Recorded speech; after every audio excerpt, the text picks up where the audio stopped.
Hello बच्चों, कैसे हैं आप सब। Welcome to SP chemistry. बेटा, आज के इस सेशन में पढ़ने वाले हैं वैलेंस बॉन्ड थ्योरी। तो वैलेंस बॉन्ड थ्योरी से फाइंड क्या करते हैं, पहले तो हम ये समझते हैं। वैलेंस बॉन्ड थ्योरी से हम किसी भी कॉम्प्लेक्स आयन की हाइब्रिडाइजेशन, उसकी शेप, उसका bond angle, magnetic behaviour, outer orbital complex, inner orbital complex, high spin, low spin, ये फाइंड करते हैं। कैसे फाइंड करते हैं वो सीखते हैं। फर्स्टली, जो भी कॉम्प्लेक्स आयन गिवन हो उसके सेंट्रल मेटल एटम का ऑक्सीडेशन नंबर कैलकुलेट करना है।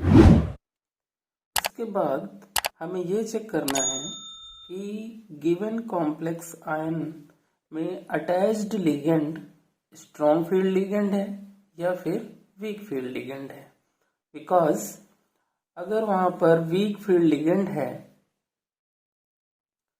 तो उस केस में वहां पर हाइड्रोजन्स होंगे या ऑक्सीजन होंगे और वीक फील्ड लिगेंड पेयरिंग नहीं करते। बट अगर स्ट्रॉन्ग फील्ड लिगेंड अटैच्ड है तो NH3, Cn- एक्सेट्रा ये पेयरिंग करते हैं।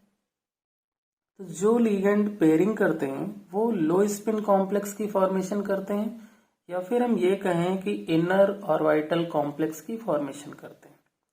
और जो लिगेंड पेयरिंग नहीं करते हैं वो हाई स्पिन कॉम्प्लेक्स की फॉर्मेशन करते हैं या फिर हम ये कहें कि वो आउटर कॉम्प्लेक्स की फॉर्मेशन करते हैं। तो गिवन कॉम्प्लेक्स की ये डिटेल तो हमें पता चल गई, बट हमें उनका इलेक्ट्रॉनिक कॉन्फ़िगरेशन भी लिखना है।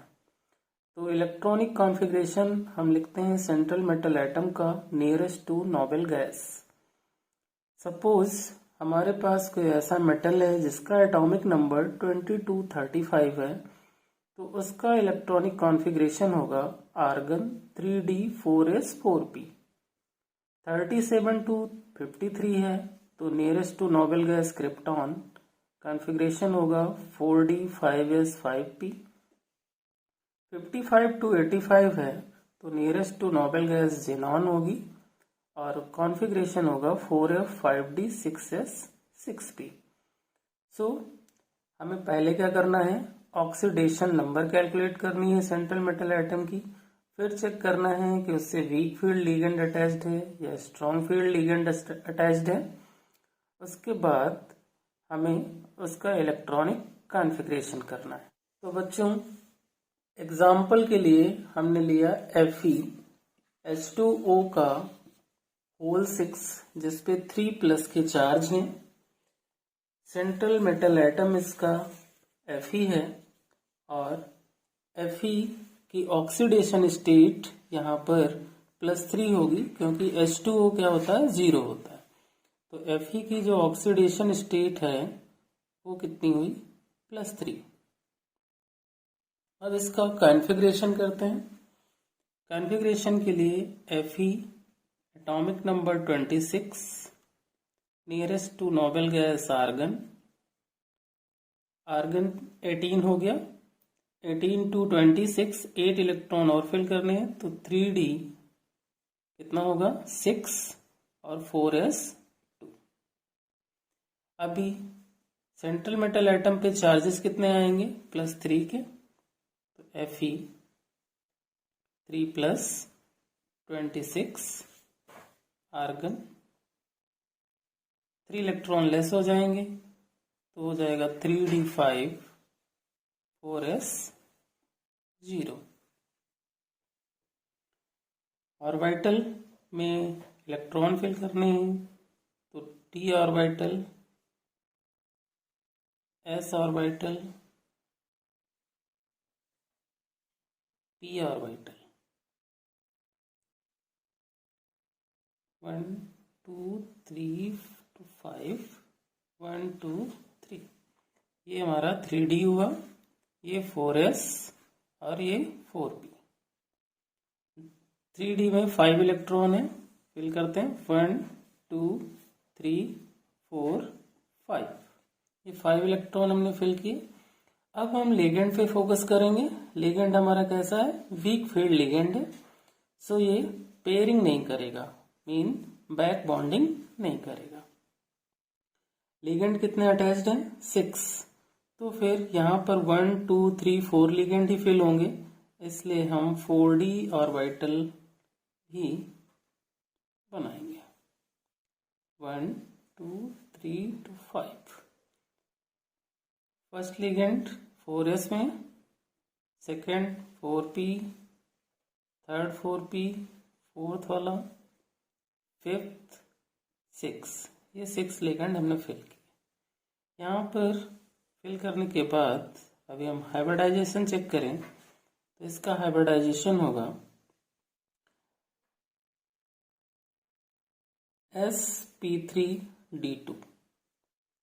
कौन सा हाइब्रिडाइजेशन है बेटा? sp3d2 hybridisation.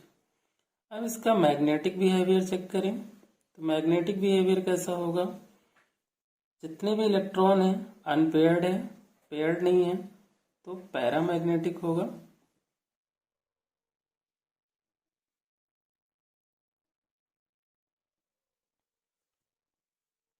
उसके बाद हमें चेक करना है इसका शेप।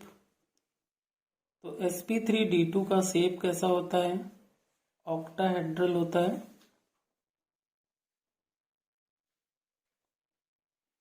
क्योंकि यहाँ पर वीक फील्ड लिगेंड है, इसलिए ये हाई स्पिन कॉम्प्लेक्स है, हाई स्पिन कॉम्प्लेक्स है। और हाई स्पिन कॉम्प्लेक्स जो होते हैं वो कैसे होते हैं? आउटर ऑर्बिटल कॉम्प्लेक्स होते हैं, आउटर ऑर्बिटल कॉम्प्लेक्स होते हैं। एग्जाम्पल क्लियर हुआ? एक नेक्स्ट एग्जाम्पल लेते हैं और उससे समझते हैं। नेक्स्ट एग्जाम्पल में हमारा है CONH3 का होल 6 3+ चार्ज। तो फर्स्ट क्या करेंगे? हम ऑक्सीडेशन नंबर फाइंड करेंगे। तो कोबाल्ट का ऑक्सीडेशन नंबर कितना हुआ? +3। कॉन्फ़िगरेशन करेंगे cobalt atomic number 27, nearest to noble gas argon. 3D कितना? 27 है, 18 हुआ, 18 to 27 9 इलेक्ट्रॉन है, तो 3D7 4s2। कोबाल्ट पे चार्जेस कितने आएंगे? +3 के, तो 3 इलेक्ट्रॉन लेस हो जाएंगे कॉन्फ़िगरेशन में। आर्गन 3D क्या हो जाएगा? 6 4s0। ये ऑर्बिटल फिल करेंगे। D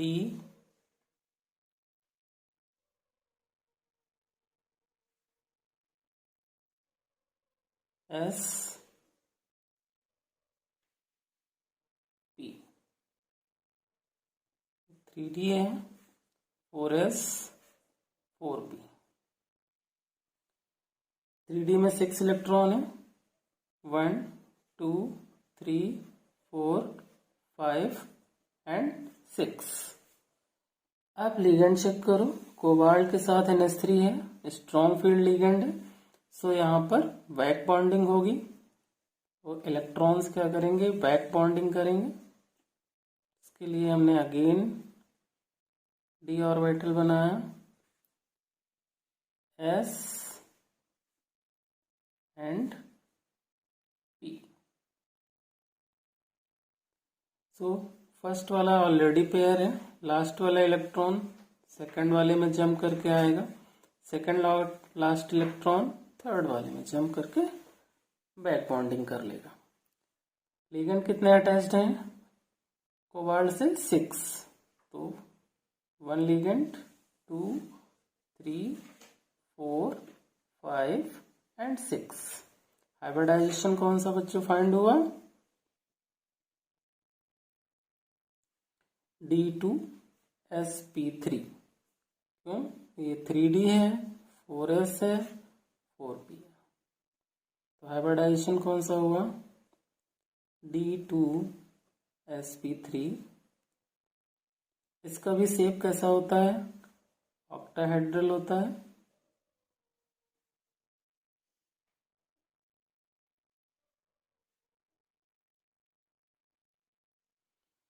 ये कैसे का है? स्ट्रॉन्ग फील्ड लिगेंड लगा हुआ है। स्ट्रॉन्ग फील्ड लिगेंड के केस में कैसे होंगे? ये लो स्पिन कॉम्प्लेक्स होंगे। लो स्पिन कॉम्प्लेक्स। और जो लो स्पिन कॉम्प्लेक्स होते हैं उन्हें हम इनर ऑर्बिटल कॉम्प्लेक्स भी कहते हैं। इसका मैग्नेटिक बिहेवियर कैसा होगा? मैग्नेटिक बिहेवियर, क्योंकि इन्होंने बैक बॉन्डिंग की है, ये पेयर्ड हो गए इलेक्ट्रॉन, इसलिए मैग्नेटिक बिहेवियर इसका डायमैग्नेटिक होगा। सो इस तरह से हम किसी भी गिवन कॉम्प्लेक्स आयन का hybridisation, magnetic behaviour, high spin, low spin, outer orbital, inner orbital, shape, bond angle, valence bond theory की हेल्प से फाइंड कर लेंगे। समझ में आ गया बच्चों? तो बच्चों, एग्जाम्पल के बेस पे हमने ये सीखा कि कैसे हाइब्रिडाइजेशन से, magnetic behaviour etcetera complex ion से फाइंड करते हैं। तो ये हैं कुछ प्रैक्टिस क्वेश्चंस जिन्हें आप सॉल्व करें, और सॉल्व हो जाए तो हमें कमेंट सेक्शन में जरूर बताएं।